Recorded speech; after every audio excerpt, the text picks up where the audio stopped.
Welcome to DJN TV and Tuesday Night with Ben Stowe. Now introducing the one and only Ben Stowe. Yeah, baby! Yeah. Good evening and welcome to tonight's show on DJN TV. Tonight we're going to be going into the library and learning about all of those books that Ben wished he would have read as a child but didn't get to. I actually read a lot of books as a child. I don't read much anymore. I read a lot on my phone, but I don't read books. I read a lot of books as a kid. I need to do that again. I miss that. That's one of those things that before we went on, we talked about a lot of things before we go on the show, and we were talking about things that this time has given us the opportunity to do. And it's interesting is that reading has been something that I've always done, but it seems like in the last couple of years, it's just been less and less. And I blame it on Netflix. Because people start talking about, did you see the new season of da-da-da-da-da? And it's like, oh my gosh, I got to watch. Or maybe I would blame Disney, but I've been watching Star Wars stuff on Disney. So seriously, that can't count.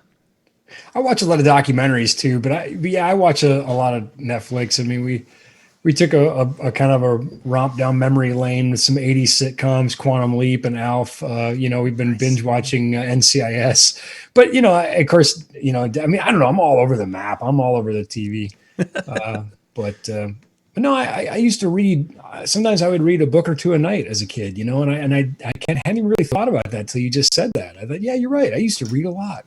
I don't read much anymore. Yeah, it's one of those things that we have opportunities to do things, whether it's that or other, and that's what we've got to take advantage of those things. I just put the link in for those of you watching out on Facebook or Twitch or anything to that effect. If you want to go into the main chat that's on the YouTube feed, and I just put that into the comment section so you can join us there. We also, of course, have our DJN TV Insider area that is still open, and you guys can join that to get into the educational content right now for free. So you can use this time for learning. That's out at djntv.com/help. That'll propagate the password in there so you can just go sign up and you are in to our djntvtraining.com information. Okay. There, I think I've got that business stuff down. Yeah, well done. Yeah, good job. So let's talk about tools Ben Stowe can't live without. And I'll preface this because what got me to thinking about this topic is that as we're doing things around the house and as we're doing projects, I'm like, okay, where's my lineman's pliers? Kids are like, I don't know. It's like, seriously, I'm not starting this project until I have my pair of pliers.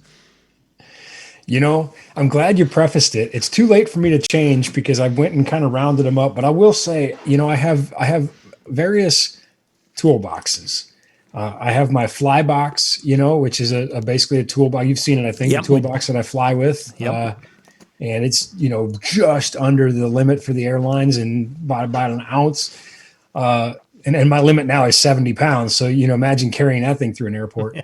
But those, I mean, you have to obviously, kind of somebody has to get voted off the island. You say what's going in this box and what's not. So that box really, I think, represents the essential tools for flying and for the jobs that I'm going to when I'm flying. But then I have a few little things in my backpack, which also, of course, go with me. But then I have my tools here at home, which would be more home improvement. And it's really situational. For example, I have a PEX cutter that I probably will use twice in my life. Obviously, it doesn't make the I can't live without, but it sure is handy when you're cutting PEX. It does, yes. Same with the PEX crimper that goes right with it. I hope I don't have to crimp any more PEX in this house ever again. But if I do, I have the tool. So I took to heart when you said essential, and I thought about it from the context of what I normally do in this industry. Excellent. So that is kind of where, and I've got my collection here laid out next to me. Nice. Let's jump into it. The other problem I had was your title says 10, and it's kind of like choosing your favorite children because I have, and this is probably not an exaggeration, I have hundreds of tools I can't live without. Yeah, I think you can relate. Yeah, that's true. So to pick 10, I just want to say, viewers, there's one tool that's not in this list, and I feel like it should be. So I may just have to mention it, but I I don't know how I decided I couldn't live without it or could live without it. So I guess let's just jump into it. Let's do it. So Okay, hang on. Before you, the tool that Ben didn't have, but he's going to mention, we're going to do that one at the end. I want you guys to guess in the chat room what, either you can guess what the tool is or maybe of what it can do. sure, and process of elimination as we go on through the show, Exactly. you'll find out if I say it or don't say it. So yes, let's see, and if we can Yeah, get, if we're we gonna can throw get a prize out there for somebody. I was going to say, Just if we give them can, a if little- we I don't get know. somebody who gets it, We'll we'll find something for you. we'll You know, find something I'll buy for an you. ice cream cone when we're allowed to congregate again. We'll meet in Texas because you can do it there. and no Gus saying it depends with naming the tool that no, that's not it. I mean, it does depend though. It depends on what you're doing. The task, you know? yeah, okay, but it is, but it's still the tool that's not here. Yes, So get your- as I look at this collection of tools I've got to my right here, and some of them people might also say are not tools, and I do have two honorable mentions. Okay. And the reason I made them honorable mentions is because I have another tool that does what both of them do, just not in the same way or as efficiently as they do. Okay. So I thought, well, I could live without him as long as I have this other tool. So I tried here. You know, I'm going to start. And these are not ranked in order, but I feel like I'm going to try a little bit to rank them for you. So I'm going to start with screwdrivers. Nice. Because 99% of the stuff I do, you wouldn't believe this. Electronics, gosh, imagine any scenario, touring, whatever. It seems like, if you're going to fix something, you have to get into it. And 99% of the time, things I'm going to fix start with a screwdriver. Mm-hmm. So, and end with a screwdriver. So I noticed you grabbed a couple of multi-tip screwdrivers, and there's times where I love the multi-tip, and there's times where I don't like them just because they don't seem to be quite as durable. Right. Yeah, and you can see these are well worn, very, very beat up and scratched up. Some viewers might also notice that they're plasticky. They're insulated. So if I do something really stupid and I stick the screwdriver onto something that's a live part, meaning it's energized, I don't become energized. So I really like these screwdrivers. Actually, the favorite screwdrivers that I ever got, I picked up when I was working in Tokyo, and they have kind of a pear-shaped handle, tremendous dexterity, and they were really awesome. I managed to lose one. I think somebody helped me lose it, but they're also not insulated. So these are the ones that go with me all the time. Excellent. And this is another honorable mention tool because it's the same. It's also a screwdriver, but I can't take those screwdrivers in my backpack. But I do have this little multi-tool that has screwdriver tips in it that I do take in my backpack. And it also has various, you can see various bolt head sizes, like hex bolt. Oh, yeah. I wasn't even looking at that part of it. I was looking at the sizes there. And by the way, you'll also notice it looks a lot like a throwing star. So you can bet every time TSA says, and they always say, we're looking for something. We're looking for something. And I said, yeah, it's in the outside pocket on the very bottom. It looks like a throwing star. They're like, yeah, we're not supposed to tell you that, but that's it. I said, oh, I know. I've played this game before. Not my first rodeo. But it is acceptable as long as it's not a throwing star, which it's not. So that does go with me everywhere I go. I think this is a good number 2. You've got your lineman's pliers. I've got my diagonal cutters. A good rugged, and these are strong enough and sharp enough that I can even cut wire rope, like aircraft cable. Oh, wow. And I can cut it cleanly, so I can, make assemblies and swedge it and that sort of thing. So a good wire cutter. And I've in my toolbox, I've actually got 2 sets. I've got my good set, and then I've got a cheaper set for things that I don't want to risk damaging my good set on. It's like, I was going to, so these, I think these are about $40 or 40, maybe $50. I don't know, but you know what?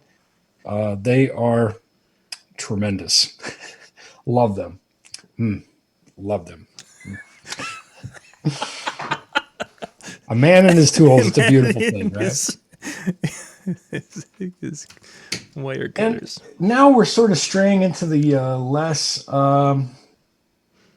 I'm just going to keep going on the hand tools theme here, Yeah. but we're no longer really at a prioritization at this point. I think those are the two that if you had to have me narrow it down to two, those would be the two, and the screwdrivers only count as one. So, a good set of wire strippers, and these will go all the way down to 26 gauge. So they go down to a very small wire, which is really important. I carry two of these.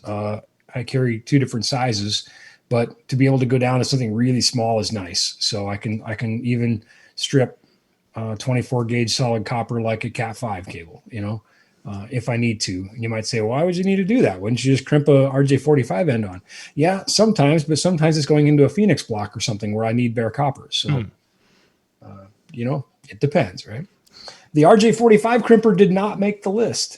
But again, it would depend on what I'm doing. But I thought, well, if I have to pick 10, it got voted off the island. So did the Phil, your guess is now no longer valid. Phil, sorry. On Facebook. Well, I didn't say it doesn't get honorable mention. Yeah, but it wouldn't have been the one it should have been, or you could have had here, but you didn't because you would have, you wouldn't have just. Well, I have it. I have a couple of them. I just they didn't make the top 10, so that's all I'm going to say. Yeah. All right, moving on.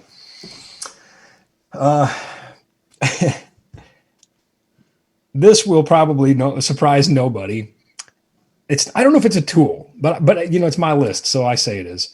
But what will probably not surprise anybody is that it was actually on my bedstand, next to a couple books, a Star Wars book and a book about Tesla. And what do you suppose is also on my bedstand?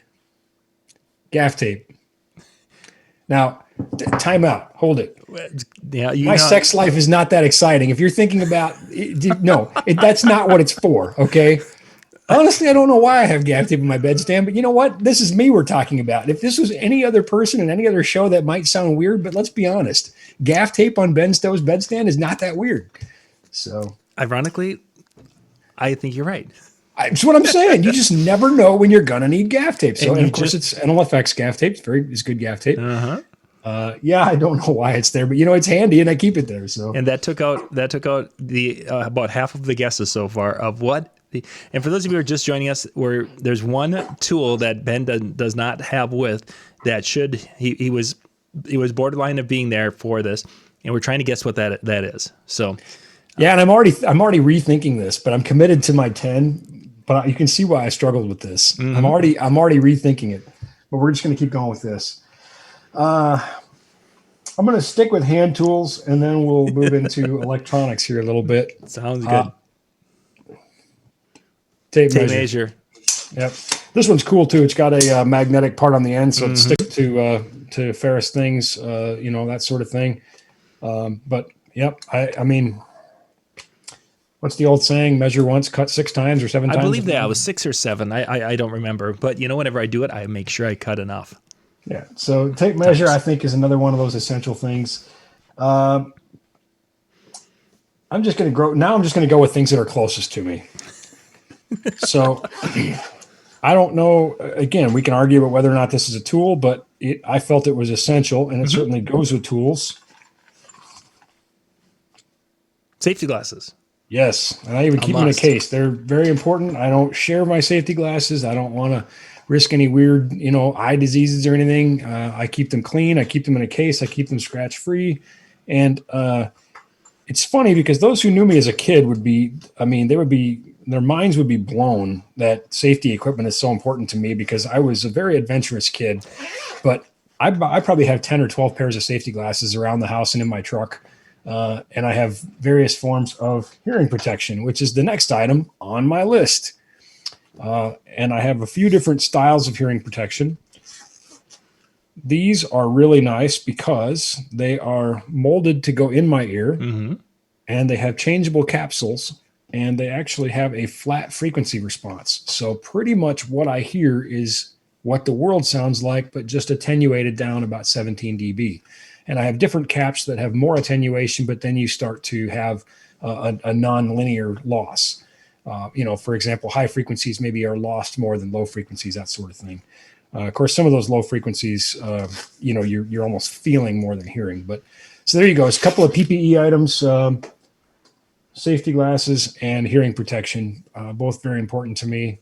I like seeing, and hearing is essential to my job. If I can no longer hear, I'm going to get a career change of some kind. So I guess speaking of hearing, and I trust my ears, but I, like they used to say, or maybe they still do, trust but verify. So a measurement mic.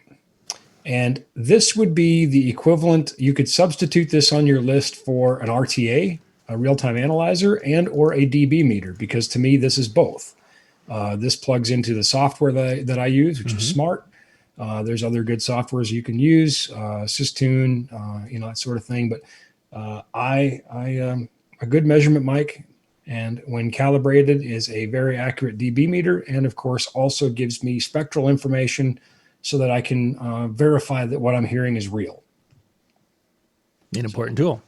Ben, we got a question about the earplugs.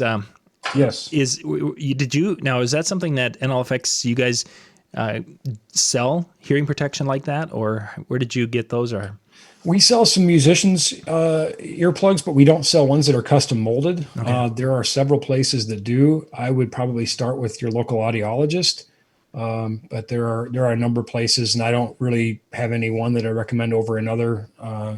But me in particular. So here's a little known trivia about me for viewers. I have weird ear canals. There's new laser scanning technology where they'll scan your ear canal to make the molds, and I always have to tell them it's not going to work. It's not going to work, and they try and they try and they try, and finally they go back to the old school, which is kind of gross, but they squirt the stuff in your ear. Yeah. But that's how they have to do mine. I have weird shaped ear canals. I guess it's not the only weird thing about me, I suppose. And so once. Oh, I got to make sure that gets to your wife. Oh, she'll love it. Only thing weird about me. I said it's not the only weird thing about me. Anyway, so once you have those molds on file, then they can just replicate those. So if I lose these, God forbid, because they're expensive, I can get another set made and sent to me without having to do that again. Same with in-ear monitors. I can have those molds made for drivers, that sort of thing. You're good to go. Okay, excellent. Thank you. All right. So, John was wondering about that. We are cruising. We're only like 18 minutes in. Yeah, we're doing well. This one, if I had to narrow the list down to 5, this one would make the top 5. Oh, because it gives you so many answers and it solves so many questions. And that is a multimeter. And I even have a little tiny one in my backpack. It's a little pocket-sized one. It's in the outside pocket. But this one, is kind of my go-to, just a basic multimeter, and there are great ones. Fluke makes some of the best. We have some Fluke ones at the office. This one I fly with, so I'm a little more. It's only $100, but I'm a little more okay losing it if I have to. Mm-hmm. But even an inexpensive one will probably give you the most meaningful answers. It's not going to be as precise, but if your need for information isn't that precise, it will give you basic things like, is there power or isn't there power? Again, your needs may vary. Some of them monitor temperature. This one does, in fact, and others, I have my ones at the office will do capacitance. They're transistor checkers, that sort of thing, check both PNP and NPN. This one doesn't have transistor checker or capacitance, but it does have hertz, which is nice when I'm working internationally. I can see, is it 60 cycle or 50 cycle power, if that's important to me. Will it allow you to test a flux capacitor? It does have capacitance on it. I think I just said it didn't have capacitance. I meant to say transistor, but it does have capacitance tester on it. Yeah. Good. And it tests, amperes, temperature. Continuity tester is probably the thing I use the most, because again, when you're in the field and you're fixing a problem, you start with the simple things. They're probably the problem and you can eliminate them very quickly if I have to start going in and testing individual component level stuff, like capacitance, I'm already deep into this thing. And of course, you have to remove many of those components from the circuit to test them accurately too. So at that point, you're getting the surgical capacitance, excuse me, continuity tester. Tell you right away, does this connect to that? Yes or no? Okay, moving on. So of some flavor or another, a multimeter. Yeah. Very helpful And that tool. took out quite a few guesses with that. So we've only got 2 valid guesses, or 2 That's a top 5 item for remaining me, guesses. Let me tell you what, folks.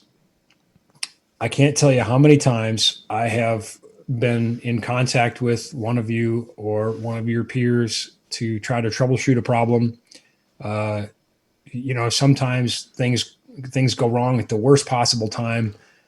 And a warranty is great, but a warranty doesn't solve the issue in 5 minutes. So I'm on the phone saying, okay, how can I help you get through the show? Let's see if we can diagnose this and figure this out so that it doesn't involve sending a product in for repair and waiting. Let's see if we can get the show on the road, so to speak. The show must go on, right? Yep.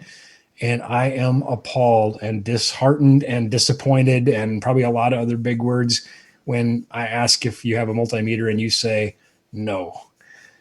It's really hard for me to diagnose something over the phone when you can't even tell me if this connects to that. So I and we do sell multimeters, but you can get one anywhere. So let's see what is left. I think we are down to number 10.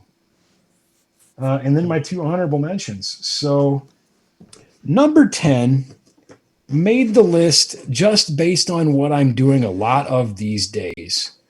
And number 10 is an RF analyzer. And this one is an inexpensive pocket-sized one that lives in my laptop bag. It is not super accurate. It's not super well featured, but it's also not $10,000. Sure. So, and it also doesn't sit on a desk. It's good enough. It tells me, is there something there or isn't there? And so this, and then I typically will actually carry larger antennas and a cable that will go to them so I can get better readings. But of course, it has a little pocket antenna.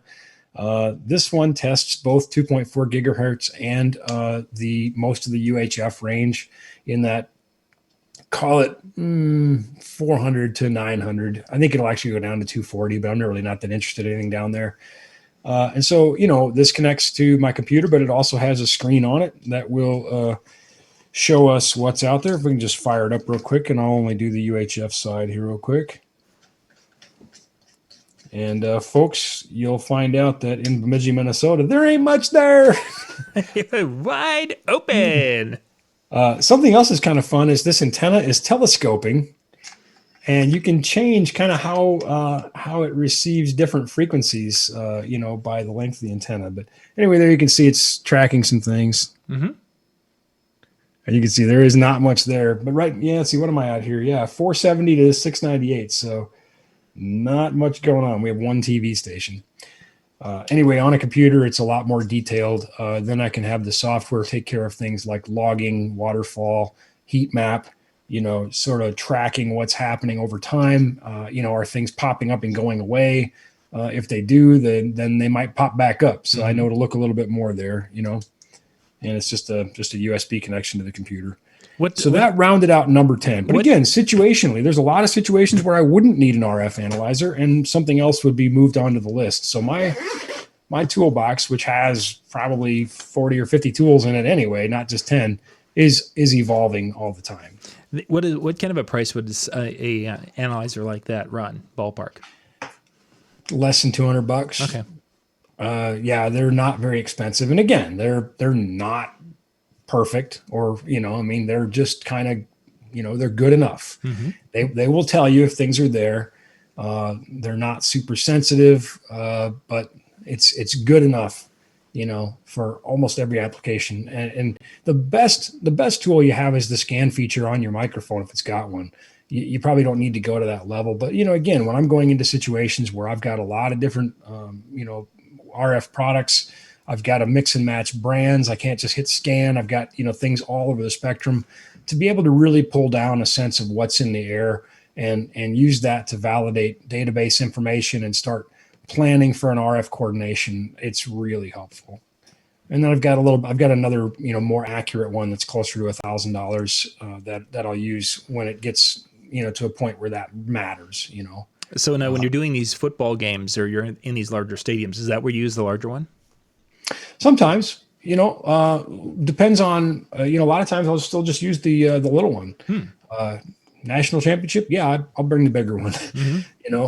But even a tour, I can use a little one. It's good enough. I don't really need to know the until you get into really high channel counts and you start talking about like slot frequencies where I'm trying to stick something between two TV channels that are adjacent. There still is that little bit of a guard band between those. When you're getting a bit more surgical, then yeah, I really need to know. But the little one's it's good enough. Okay, good to know. That's interesting. I would have not guessed that. Well, the bigger one, the more expensive one, also is a rack mount unit, so it's harder to carry around. So this one, again, it just lives in my laptop bag, and it's always there on a moment's notice. I think we did this at your show. Yep, you did. Yep. And I think we were just playing, but pull it out. I think it was me and Lou. Actually, I think he had one with him too. So we just wanted to play with our toys, but So that's our 10. Okay. Now you said you had 2 honorable mentions, and then we still have the yet to be named one that should have been here, but wasn't brought in. So basically, it's the lost 11th. Yeah, pretty much. And we'll get to the on 11th. The honorable mention, number 1 is a voltage detector. Oh, yeah. Non-contact. There is no conductive parts here. Love those. Yep. So let's see if I can find a cord with some power on it here. Try to figure out how I'm going to get this on screen. Even a USB. There's a cord. Yeah, the cord that has power. Well, I thought it had power. It did until it unplugged itself.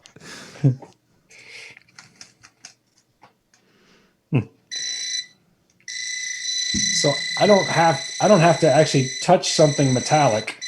Yeah, it just says, "Hey, there's electricity running through that cord." So I can just kind of stick this on a cord or an outlet or something and say, is there power there?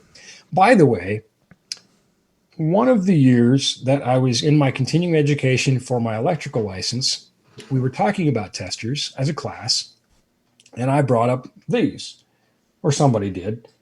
And the instructor said, "I hate those things. Too many false positives, blah, blah, blah, blah, blah." And I said, "I'll take a false positive over a false negative any day." Any day. Yeah. I'd rather find out the circuit really isn't live, because when you have wires running side by side in a conduit, you can get just enough inducted over that will believe there's voltage there. And there might be, but there's certainly not enough current to do anything. It's just that inducted across some adjacent wires. So this tells me proceed with caution. Mm-hmm. That's probably hot. At that point, I can dig in deeper and find out, is it really or isn't it really? But yeah, a false negative can end you. Yeah, literally could. That could be the last thing you ever do. So I'll take a false positive any day. What I like about those little things is it'll even on a USB a cable, it'll tell you there's electricity through just a little, what is that, a 5-volt signal or whatever it's sending through. Yep. Just incredible that it's like, oh, the power supply is dead, or the end of the wire must be very dead. Sensitive. Some of them are very sensitive. Yeah, and I agree. Yeah, it's super handy. Definitely. I keep one in my laptop bag. I have one in my toolbox, but I also have one in my laptop bag. And probably one in your nightstand too, but we don't want to go there. What's that? I missed it. And probably one of those in your nightstand, but we don't want to go there. No, not one of those in my nightstand. Yeah, just duct tape or the gaff tape. Just the gaff tape and a Tesla book. Yeah. And a Star Wars book. How many times do you get to a place and something isn't working? And 9 times out of 10, it's not even maybe where I'm working, where I end up doing this. I'll be maybe speaking someplace, or I'll just be somewhere and I see somebody struggling with something, and you grab the thing out of the bag and you stick it over there and you go, "Oh, your outlet's dead." Oh, there you go. Problem solved. Mm-hmm. Or at least problem identified. So the last honorable mention, and it's honorable mention for 2 reasons, is our Moat. our mother of all testers, which tests virtually everything. Yep. And it made the honorable mention list for two reasons. One, because with my continuity tester on my multimeter, I can do everything this can do, not as elegantly and not as efficiently. And it's really hard to get those probes into a pin on an HDMI cable, but I can do it. And two, sadly, these are out of stock right now. So we are working on a Moat version 2, which will be virtually identical, just a few tiny little housekeeping changes. And Moat version 2 will be here sometime this year. When? I don't know. Why? Because there's a pandemic going on. Yeah, exactly. Nobody knows when anything is going to happen. We can't even get cheeseburgers at Wendy's. Oh, man. Okay, ladies and gentlemen, you've got about a minute or so to put in your guess, and they're 30 seconds behind us, Ben. Okay. The Moat killed the last of the... That was the guess for many of us. I got to admit, I put my guess in the chat too, so that way they could see. We all guessed the Moat was going to be the bonus one. So the lost number 11. You guys can put your guesses in the chat quickly here to see if you can guess this. And we've had good guesses. You know, the gaff tape was a big one. The voltmeter and multimeter was another one. The Moat had the most votes of any of them. So now, what's your last vote here as we get ready to wrap? So as you're doing that, if you don't have a Moat and you want one, and you do, let us know. We could put your name on one, no money down, because it's going to be a little while before we get them. I would say probably at least 3-4 months. But when they come in, I think there's going to be a bit of pent-up demand again. So if you want to put your name on a Moat, just let us know, and we'll be happy to do that for you. Moat, 2.0. It won't say 2.0. It won't look any different. One minor difference we're changing is the micro USB is going to be a USB-C now. Oh, nice. That's really the only physical exterior change anybody would notice. But we just felt like, in keeping with the times. So. Yeah, and that is a big thing. As with the new iPads and the new laptop, it's like, oh. And they do come with a carry case. And they also come with test probes. So the Moat is also a continuity tester. It does do continuity tests on it. So 2 for 1. Yeah. So anyway, but like I said, it'll be a while before we get one. So are we ready for the grand reveal? Not yet. Okay. We're going to talk about one thing that I saw. I don't know if you posted it or Katie posted it. The clip to your chair backdrops, the green screen and the white backdrop for those who are doing Zoom calls and Zoom the podcast and such. Yeah, I posted that. Okay. Very cool new thing. Now, is it a green or the white, or is that? Kind of tell us a little bit about that. It's both. It's double-sided. So one side is white. If you just want a white background, you don't want to, everybody to see what's going on behind you. You can do that, or it is green on the other side. So you can chroma key, green screen your video and put yourself on Mars or outer space or wherever. So kind of a nifty little deal. It just slips over the back of a chair, folds up, comes with a carry case. Just as they say, necessity is the mother of invention. And kudos to Daniel, who's the inventor of this thing. He made a cool product, and we said, yeah, we're on board with that. So we've got a limited number of them coming in about 2 weeks, hopefully a little bit less, but again, pandemic. Things going on. So it's a pretty cool product. $79 delivered to your door. And that's the double-sided green screen thing that green screen, white screen. I think you could probably put a link down there, or people can contact me, or you know what? It's on our website, and it is called you're going to love this. It's called the Cam-A-Lot. So it's the Cam-A-Lot for you to use with your cam. That's I didn't think of that. I thought of the Moat. I can take credit for that, but I can't take credit for this. Okay, so we're gonna put. Is the gentleman that's in the video? Is that you said Daniel? Yeah. Yep. Okay, I'm gonna put that into the link there so you guys can see that, because it's with all of us doing Zoom and such and in those calls, having a consistent background, and with Zoom you can drop in a background and it'll look so much better than having the rough, grainy edges. So that is in the Yeah, chat. well, and plus, some people are, I mean, somebody made the comment that they now know what every DJ in America's house looks like. And, sometimes things are going on behind you. You just don't want in a professional setting or a meeting or, it's just one of those things that allows you to control the environment a little bit. For those times you need to, yes. Yeah. And obviously people want that. So it's a pretty cool deal. Inexpensive and simple to use and folds up in a little storage case. Excellent. Yeah, it's a pretty cool deal. I'm pretty excited about it. Excellent. Okay, so we have a couple more guesses that have come out. So I think it's time for us to reveal the lost number 11. What are the guesses? Let's see. We've got I've got a guess of a hammer or a striking tool. Everything a hammer if you use it wrong. Well, that's and then somebody mentioned these are never a hammer. not the $50 sidekick. The cheap ones I have used as a hammer. These are never a hammer. We have a guess. John's guessing a flashlight. Oh, that's a good one. Boy, that's tough to be without. Yeah, that was one. That was one I was actually thinking we would see in the process. Boy, again, I'm rethinking my list. It's one of those things. We tell our install guys and our technicians the only tool you miss is the one you don't bring. And I promise you, if you don't bring a flashlight, you will miss it. Boy, but that is not it. So John Jazz just gave us a great guess, and this could be it. Is number 11 is ice cream?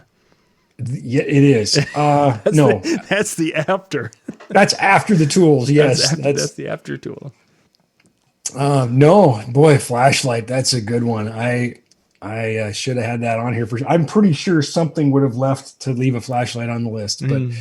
I will say there were a couple things that I didn't put on there because, like a flashlight, I have on my phone. Yeah. And I sort of thought, well, my phone is always with me. So does it count as a tool? I don't know. That's a toughie. Anyway, so no, this flashlight is not the one I had in mind. Well, then what is? Soldering iron. Soldering iron. And the reason it didn't make the top 10 is if you're soldering, you're in deep. Something has gone horrifically wrong. And I've had to do it. Create adapters on the fly or fix something but that's generally, I can usually live without it because I usually have spare gear or something where I could go. Mm-hmm. If it's that deep, I'm probably finding another way to fix it, or not use it. So, but it was honorable mention. Yeah, flashlight. That's good. Yeah, it actually surprised me when we talked. We did this type of a show 2 years ago. After the show was over, and you had mentioned having a soldering iron for doing things in the field. I thought, no one does that. Well, maybe Ben does, but no one really does that. And the number of people who came in are like, yeah, there's numerous times that I'll fix an end on my XLR if it goes out at the show. Yeah, no problem. We got a half an hour before the show. It's like, if you have a Platinum Series cable, you probably don't have to do that. Just saying. There you go. Yes. After the tank drove over it 5 times, right. You still don't need to do it. So I do have a soldering iron in my toolbox. That is one of the other tools that does go with me all the time. And again, it's really hard to pick 10 if you have to nail it down to 10, like Desert Island kind of style. And in all of our work boxes, of course, that go out, on tours and stuff, soldering irons and spare tips are essential. I even carry spare tips with me. So, yeah, and I do have a hammer in there. Mm-hmm. And I have abundance of flashlights, so including head worn and handheld and all those. Yeah, those are all things that, again, if you made the list 20, it'd be easier. And if you made it 200, I could probably cover them all. Still covering it. Oh. TSA looks in my box and they're just like, what are you doing? What are you going to do? You're going to take the plane apart? Come on now. You can't do that. There's rules against it. You know what? That's not funny. That happened to one of our guys, and he was a sales guy, on top of it. He probably didn't even know how to use the tool, but it's not funny. Our salespeople are actually really good. They're great people who like to get their hands dirty, and get in there. Of course, Katie is in sales, but she also goes out and does gigs. So I'm just picking on him, But he had an Allen wrench, just a little 90-degree hex Allen wrench. Yeah. I mean, it's more blunt than an unsharpened pencil, and they took it away from him. And he said, and this was not smart, but that's what he said to TSA. He said, "What do you think I'm going to do? Take the plane apart?" And they said, "Are you? Step over here." I'm like, I'll see you at the gate, maybe. Excuse me, cavity search time. Well, He got it every time. I don't know what there was about this guy, just every time. he had a Every gift. time. He had a gift. I wouldn't stand by him in line. You go 5 Not- people ahead of me, please. Thank you. No, and I mean, I tell you what, and he's, blonde haired, blue eyed, former Marine, I mean, and yet every time his number came up, they just, so I know, some people would say that's not what you would expect would be the stereotype to get profiled or to get pulled aside. Well, for him, it was every time you heard the snap of a nitrile glove and you knew his day just got worse. He's about to make a new friend. Yeah, he just had that look on his face and he just walked a little different by the time he got to the plane. So, he probably tried to smuggle an Allen wrench on board or something. I don't know. Of all the things to. Anyway, I don't know. But Well, thank you guys for being with us tonight. We're going to wrap up the show. We'll be back in about 20 minutes tonight.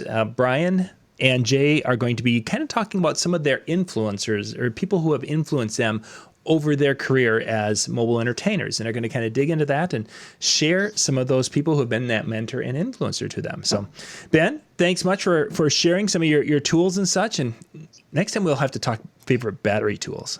We do this. ooh, boy, and flying with batteries, with lithium ion batteries, that's a show in and of itself. That could be a fun one. That'll be one of them for down the road when we jump back into this. So once again, everybody, thank you for being with us tonight. We will catch you in about 20 minutes.